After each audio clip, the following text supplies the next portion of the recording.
जी अब नेक्स्ट हम vector space की डेफिनेशन करते हैं। तो वेक्टर स्पेस भी एक नॉन एम्प्टी सेट है जिसके ऊपर कुछ एक्सियम जो हैं वो सेटिस्फाई होंगे, तो उसे फिर हम कहेंगे वेक्टर स्पेस। तो डेफिनेशन इसकी करते हैं।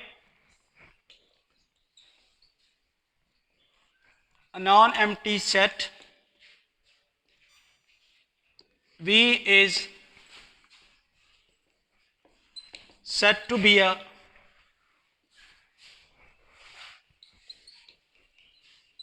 vector space over a field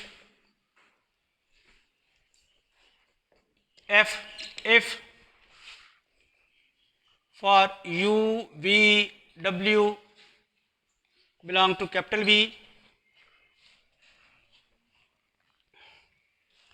and alpha, beta, gamma belong to capital F.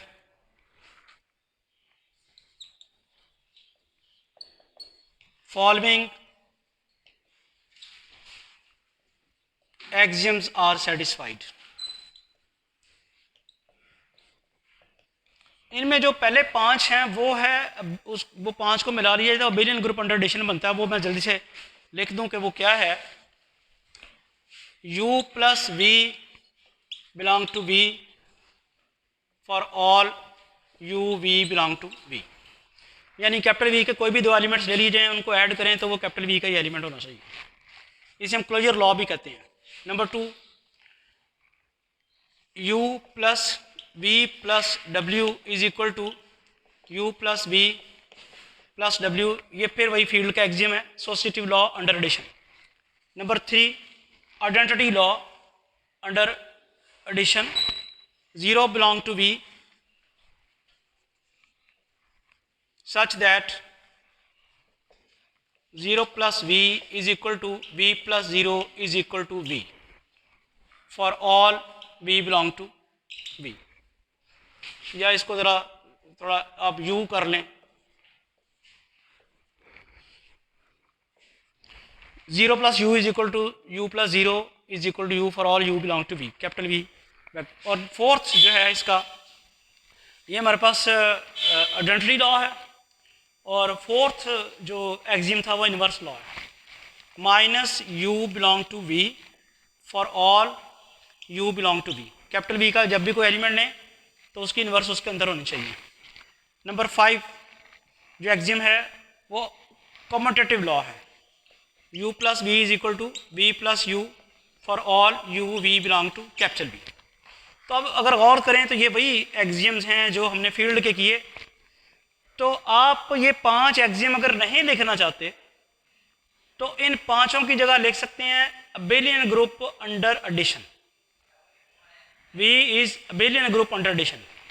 ये ग्रुप पहली 4 कंडीशंस हैं, ये ग्रुप की कंडीशन है। किसी नॉन एम्प्टी सेट को ग्रुप बनाने के लिए ये 4 एक्सियम्स थे। उसमें क्लोजर लॉ होना चाहिए, होल्ड करना चाहिए, एसोसिएटिव लॉ होल्ड करना चाहिए, आइडेंटिटी लॉ होल्ड करना चाहिए, इन्वर्स लॉ होल्ड करना चाहिए, और अगर कम्यूटेटिव लॉ होल्ड करे तो फिर उसे अबेलियन ग्रुप कहते हैं। तो यानी ये 5 कंडीशंस लिखने के बजाय आप सिर्फ ये भी लिख सकते हैं कि V is abelian group under addition, यानी और इन सबको आप इस तरह लिख सकते हैं V is abelian group under addition. ये आप लिख दें तो पांचों के पांचों एक्सियम्स आ गए। ठीक है जी, ये हमारे पास 5 एक्सियम्स आ गए।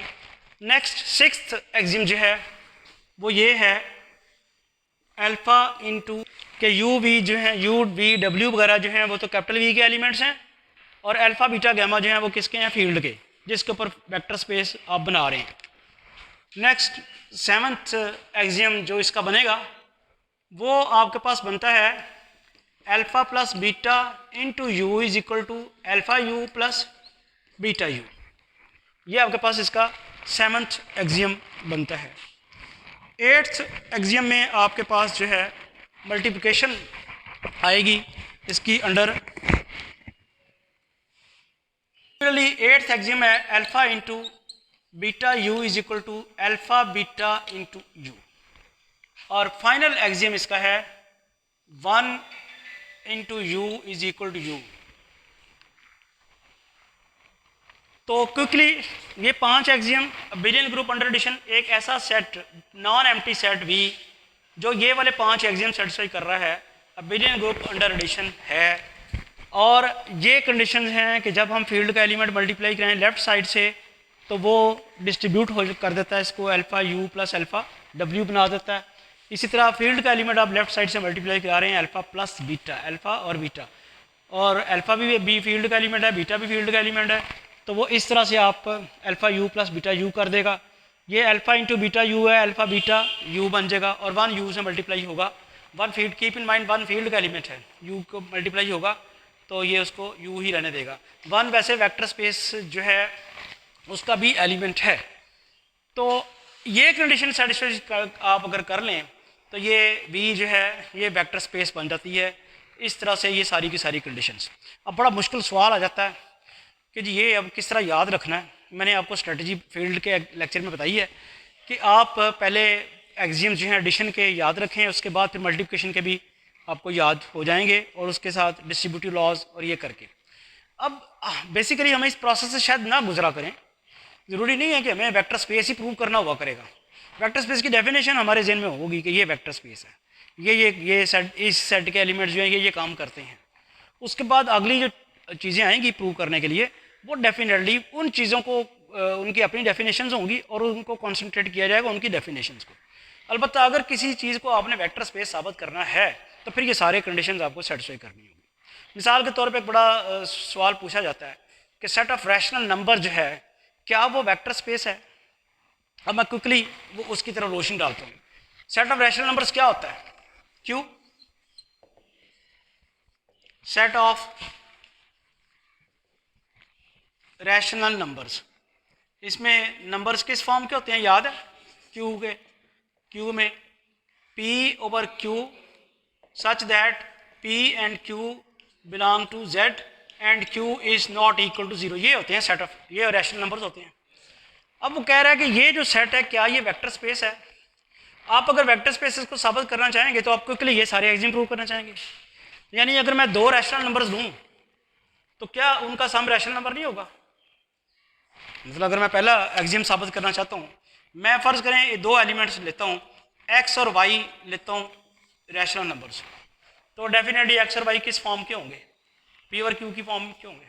उनका जो सम आएगा क्या वो रैशनल नंबर होगा कि नहीं होगा? उसको समझाने के लिए अगर मैं x और y q के एलिमेंट्स ले रहा हूँ तो मेरे पास x किस फॉर्म का होगा? p1 ओवर q1, और y किस फॉर्म का होगा? p2 over q2। यहाँ मुझे सिर्फ रिस्ट्रिक्शन लगानी है, q1 और q2 को नॉन ज़ीरो कहना है क्योंकि डिनोमिनेटर जो हैं वो ज़ीरो नहीं होने चाहिए। तो ये मैंने रिस्ट्रिक्शन लगा दी। मैं पहले एक्सियम प्रूव करने की कोशिश कर रहा हूँ कि जी देखता हूँ कि मैं अगर 2 रैशनल नंबर्स लूँ तो क्या उनका सम जो है वो रैशनल नंबर होगा कि नहीं होगा।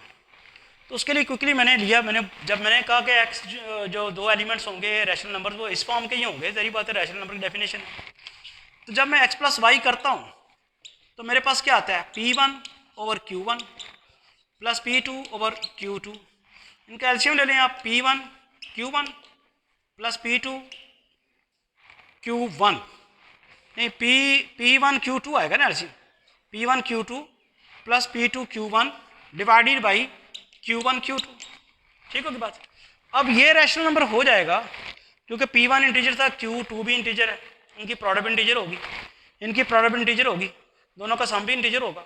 और q1 और q2 दोनों इंटीजर्स है, इनकी प्रोडक्ट भी इंटीजर होगी और ये नॉन ज़ीरो इंटीजर होगा क्योंकि q1 भी ज़ीरो नहीं है, q2 भी ज़ीरो नहीं है।